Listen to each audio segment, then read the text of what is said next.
Bonjour à toutes et à tous et bienvenue dans ce nouvel Actu Critique, donc le deuxième de la série. Donc déjà pour ceux qui l'auraient pas remarqué, j'ai pas fait de vidéo depuis un petit moment, et pour ceux qui me suivent sur les réseaux sociaux, ils l'auront vu, par manque de temps en fait, j'ai une formation professionnelle, et en raison d'un problème technique, il y a la caméra qui déconne en fait, la nouvelle caméra qui me servait à filmer en 60 fps, elle est foutue. Donc du coup j'avais dit que la prochaine vidéo sortirait pas avant mai, mais c'est les vidéos que je parle par Léo World, par exemple les vidéos qui sont travaillées, les actus critiques qui sont là pour rebondir sur un sujet d'actualité.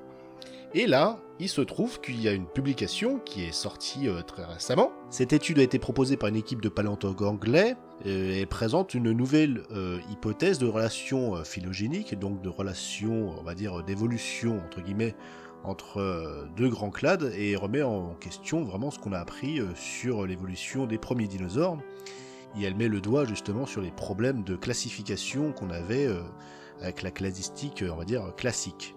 Et ça permet d'expliquer surtout les nombreuses caractéristiques anatomiques considérées auparavant comme des convergences évolutives chez les théropodes et les ornithischiens, qui sont maintenant regroupés sous le clade Ornithoschelida, et qui remet en fait en cause tout ce qu'on a appris sur les dinosaures depuis 130 ans, et donc qui a mis tous les dinosaurologues en PLS récemment, puisqu'on nous a appris que les dinosaures étaient divisés en deux clades. Donc d'un côté on avait les saurischiens, avec un bassin en forme de bassin de reptile tout simplement, avec le pubis vers l'avant et l'ischion vers l'arrière, et on avait les ornithischiens qui avaient le pubis et l'ischion tournés tous les deux vers l'arrière. Donc du coup ça divisait les dinosaures en deux clades, c'était très bien. Et on rangeait parmi les ornithischiens les thyréophores, donc tous les dinosaures à plaques, donc type stégosaure et ankylosaure, mais aussi les ornithopodes, tout ce qui est iguanodon, et les marginocéphales, tricératops, et pachycéphalosaurus et compagnie.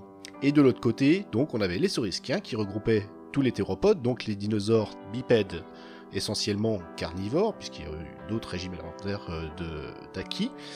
Et de l'autre côté, on avait aussi les sauropodomorphes, qui eux contenaient la grande famille des sauropodes, donc les grands dinosaures herbivores au long cou. Sauf que tout ça s'était foutu en l'air récemment, puisque finalement les théropodes seraient un groupe frère des ornithischiens, et donc ne feraient pas partie des saurischiens. Du coup, ce sont toutes les publications scientifiques, tous les livres sur les dinosaures qui sont à revoir. Alors bien évidemment, cette nouvelle classification ne sort pas de nulle part, on change pas la classification comme ça pour faire plaisir.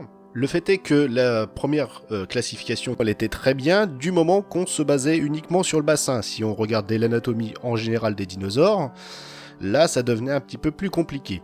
Du coup, ces auteurs ont fait un nouvel arbre phylogénétique où les théropodes sont inclus dans un nouveau groupe avec les ornithischiens, donc le groupe des ornithoschelidiens, et les Erarosauridés, une petite famille qu'on considérait jusqu'à maintenant comme des théropodes basaux, primitifs de l'époque Trias, se retrouvent avec les sauropodes dans le groupe des saurischiens.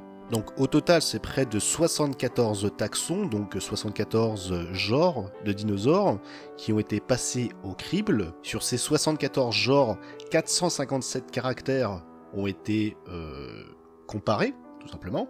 Donc comme je le disais, cette publication est très récente, elle date seulement de quelques jours.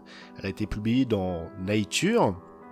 Donc c'est pas non plus, si t'es chercheur et puis qu'à 50 ans t'as pas publié dans Science and Nature, t'as raté ta vie.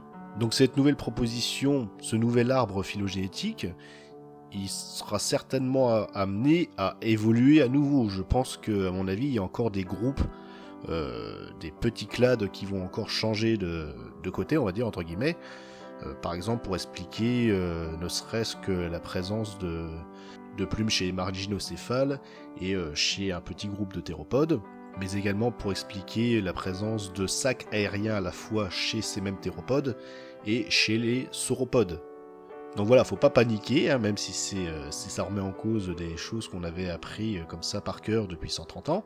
C'était nécessaire de revenir dessus, avec toutes les nouvelles techniques qu'on a acquises, pas en génétique forcément puisqu'on parle de paléontologie, mais ne serait-ce que de statistiques, des outils informatiques qui permettent une meilleure classification.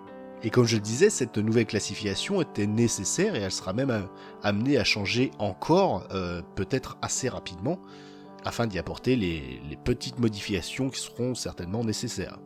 Donc je vous laisse là-dessus. Je vous dis à je sais pas quand, et je referai certainement une autre petite vidéo avant le mois d'avril parce que j'ai plein de trucs à vous annoncer.